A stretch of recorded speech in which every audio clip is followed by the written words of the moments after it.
It's now my pleasure to introduce the Chair of New Zealand Landcare Trust Board of Trustees, Richard Thompson, and he's going to talk a little bit about or welcome you on behalf of the Trust. Thank you, Richard. Tēnā koutou katoa. I thought, by way of an introduction and a welcome on behalf of trustees, I'd just give a little bit of background about the Landcare Trust and how it came to be formed and what the rationale was. It all started in 1996, which was a time when there was a lot of antagonistic debate and disagreement between landowners and environmentalists around what's happening on the land in terms of the environment. That was quite a acrimonious debate, and there were strong feelings and some harsh words said. But anyway, about that time, this idea began to coalesce around perhaps was one thing we could work together on, and that's supporting Landcare.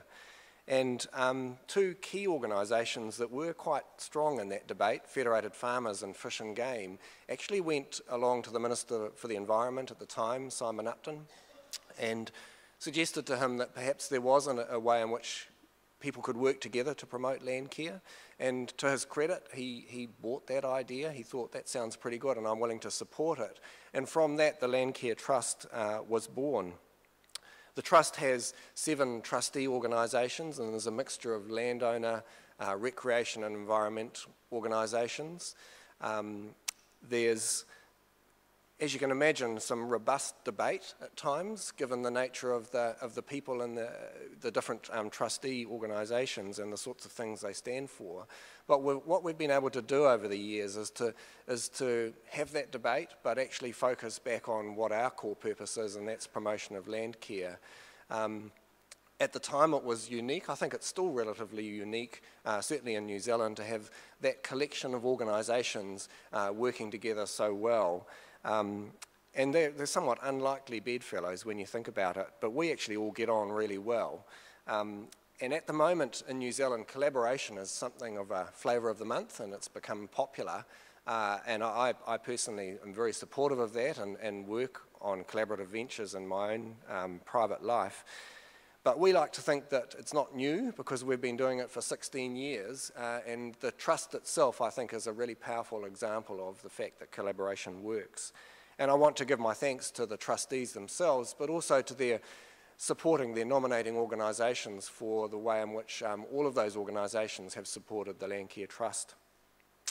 But actually, what's important is that things work on the ground, and a number of my trustees remind us of that at our meetings very forcefully, that the talk's important, but actually what is even more important, what we need to do is ensure that we're making some things happen on the ground. And it does, and you'll hear about some good examples of that, some fantastic examples of that over the next couple of days. As trustees, we want to do more of this. We want to extend our activity across the country. There are places where we're not well represented, and we want to kickstart Landcare in those places.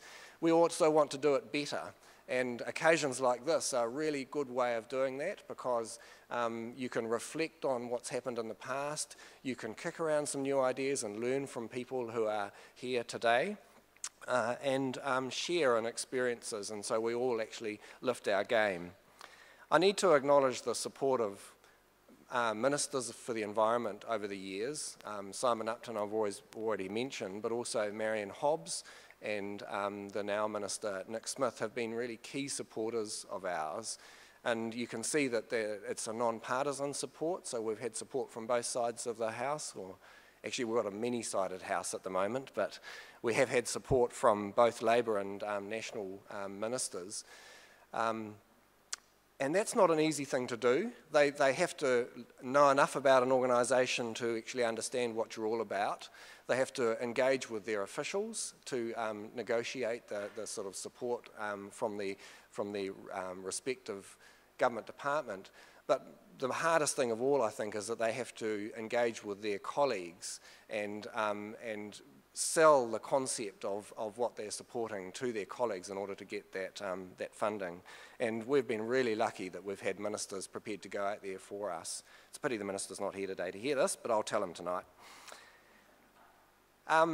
Another key supporter of ours has been Transpower, a major sponsor of ours over the last few years, and a sponsor that is, understands our business, is respectful of what we do and willing to negotiate with us about where their sponsorship monies are used, that's been really appreciated.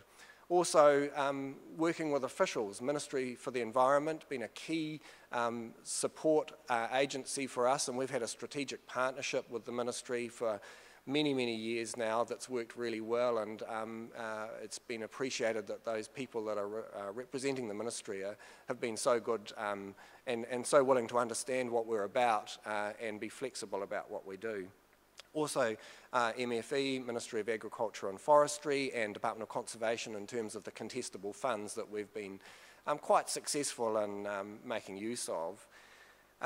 But you don't get support from ministers through ministries and sponsorship without achieving something. And we wouldn't have achieved anything without our staff. So I want to acknowledge our staff because, you know, without your staff, well, we're just a bunch of trustees and saying nothing but words. And that action on the ground, that byline of ours, is so important to the trust, and it's our staff that actually enables us to achieve that. So we value and honour our staff. They're our taonga, our treasure, and they're a great bunch of people actually, and they're here in our corporate uniform. It's funny for the trust to have a corporate uniform, but we have. The light green tops that you'll see them, they're interesting people. I encourage you to introduce yourself to them, meet them, have a chat to them. They've got an awful lot to offer. So a big, warm, collaborative welcome to you all. A special welcome to our overseas guests from Australia and the Pacific. It's great to see you here. We've engaged with some of you in our trips across the Tasman, but we're really, really pleased to see so many have come, and I hope you get a lot of benefit out of that. And my last comment really is that let's make this an interactive occasion. While there are people who want to tell their story to you, there are also going to be lots of opportunities for you to ask questions and in the workshops to come up with your ideas. And I know just in the last couple of days, talking to people and meeting people, there is a wealth of information and ideas and knowledge out there. So let's make this interactive and let's really get into it. So on behalf of my trustees, can I welcome you and hope you have a really great, enjoyable couple of days.